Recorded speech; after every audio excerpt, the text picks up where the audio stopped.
उस धनतेरस के दिन की पूजन में आप अपने घर में जितनी भी अब लक्ष्मी की पूजन जब आप करें, दीपावली की पूजन करें, उसमें मुहूर्त देखिए, मनाना, मुहूर्त पूछिए, मनाना। कोई मुहूर्त लिखा हुआ है उसका स्मरण करें। धनतेरस की पूजन करने में, रूप चौदस की पूजन करने में, पड़वा की पूजन करने में, दूज की पूजन करने में आपको मुहूर्त की जरूरत नहीं। आप तो प्रदोष काल, शाम का जो प्रदोष काल का समय होता है, उस समय पर बड़े प्रेम के साथ में, आनंद के साथ में, एक सुंदर आनंद से अगर घर में मार्बल या कोटा फर्श वगैरह लगा हो तो कपड़े से ही पोंछ लो, और अगर कच्चा मकान हो तो गोबर से थोड़ा सा लीप कर सुंदर आनंद के साथ में भगवान का जहाँ मंदिर, देवालय, शिवालय है, बड़े आनंद से आपके घर में जो पूजन का जगह है, उस पूजन के जगह पर थोड़ा सा लीप कर या कपड़ा फेर कर वह आनंद के साथ एक सुंदर चौक पूर लीजिए, और चौक पूर कर उसमें थोड़ा सा चावल दाना या गेहूं का दाना रखकर उस पर एक चौरंग, चौकी, पाटा जो भी आप रख सकते हो उसको रखकर एक सुंदर वस्त्र बिछाकर एक सुंदर सी थाली में स्वस्तिक कंकु के रोली का एक स्वस्तिक बनाइए, बनाकर उसको थाली के ऊपर, उसको पाटे के ऊपर जो कपड़ा बिछा है उसके ऊपर रख दीजिए। रखकर घर में कोई चांदी का सिक्का हो, चांदी का सिक्का ना हो, चांदी का कॉइन ना हो, तो अपना जो कॉइन आता है, 1 का सिक्का, 2 का सिक्का, जो भी कॉइन आता है वो रख दीजिए। और रखकर उसको जो मोली आती है, लच्छा बांधने वाला, हाथ में बांधने का जो नाड़ा आता है, मोली होती है लच्छा, उससे उसको हल्दी लगाकर लपेट दीजिए और बाबा को उस थाली में रखकर सुंदर आनंद के साथ में माता लक्ष्मी का स्मरण करते हुए 7 दिए घी के, लंबी बाती, एक दिया तेल का दिया लक्ष्मी जी के लेफ्ट हैंड। जैसे लक्ष्मी जी को जब पूजन करने बैठोगे तो लक्ष्मी जी का मुख आपकी ओर होगा कि नहीं होगा? आप ऐसे बैठे हो तो लक्ष्मी का मुख आपकी ओर, तो दिया आएगा इस ओर।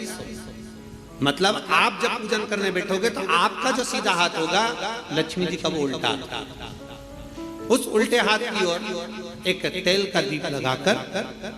लंबी बाती का, और 7 दिए लंबी बाती के घी के, आटे के दिए वो एक प्लेट में, एक थाली में रख लीजिए। पूजन का सामान, कंकु, चावल, रोली, मोली, हल्दी की गांठ, अमरवेल, कमलगट्टा, खड़ा धना, गुड़, ये सब सामग्री रखकर, कुछ भोग लगाने की सामग्री, कुछ धूप बत्ती आदि, इत्र आदि सामग्रियां रखकर, पुष्प आदि रखकर, जो क्वाइन तुमने रखा है, सिक्का तुमने रखा है, 7 दिए सीधे हाथ पर लक्ष्मी, 7 दिए जो तुमने आटे के बनाए हैं उसमें लंबी बत्ती कर सीधे हाथ पर जलाएं। उल्टे हाथ पर तेल का दिया जलाकर पूजन की थाली में जो सामग्री रखी है जल का छींटा देकर, बड़े प्रेम के साथ वस्त्र समर्पित कर और रोली, चंदन, मोली, हल्दी जो भी है, मेहंदी आदि सब सामग्री समर्पित कर 5 अमरवेल के टुकड़े, 7 कमलगट्टा, 5 अमरवेल के टुकड़े, 7 कमलगट्टा, 5 हल्दी की गठान, ये सब अपने हाथों में लेकर माँ लक्ष्मी से प्रार्थना कर कुबेरेश्वर महादेव से विनती कर शिव की आराधना कर नारायण की आराधना कर दामोदर भगवान की आराधना कर माँ लक्ष्मी की आराधना कर दोनों हाथों से समर्पित कर कंकु, रौली उस सिक्के के ऊपर धीरे धीरे कर डाल, हल्दी धीरे धीरे कर उस पर डालिए, और जो 7 दिए आप भोग लगाने के बाद, प्रसाद रखने के बाद में, फिर जब 7 दिए जो तुमने थाली में लिए हैं, प्लेट में लिए हैं, उससे माता लक्ष्मी की आरती करिए, कुबेरेश्वर महादेव का स्मरण कर आरती करिए। आरती रख दो, पर आरती को लेना नहीं, आरती भगवान की, भगवान को समझ आरती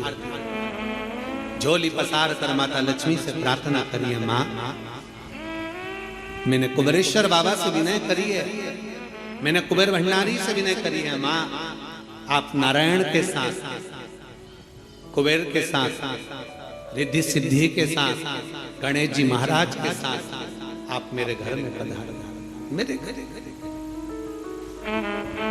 आप आइए, आपका निवास बनाइए, आप रुकिए। माँ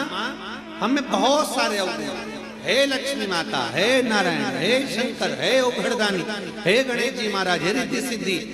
हे कुबेर, हमें बहुत अवगुण है। पर हे माँ, हमने सुना है आपने शिव जी से जब वर मांगा था तो कहा था कि बाबा, शंकर भगवान से लक्ष्मी जी ने कहा था मैं जाने को तो चले जाऊं प्रत्येक मनुष्य के घर में, पर उसके घर में तो इतना अवगुण भरा हुआ है, इतने दोष भरे हुए हैं, इतना अपशब्द भरा हुआ है, इतने ताने भरे हुए हैं, इतनी गालियां भरी हुई है, इतना मन में खोट भरा हुआ है, मैं इनको कैसे लक्ष्मी प्रदान करूं, मैं इनको कैसे भंडार। तब माँ आपने तुरंत भगवान शंकर से कहा तो शिव जी ने कहा, लक्ष्मी जब आप शिव की साक्षी में किसी के घर में प्रवेश करो तो अवगुण मत देखना, उसके गुण देखकर प्रवेश कर जाओ। वो कहते हैं कि मेरे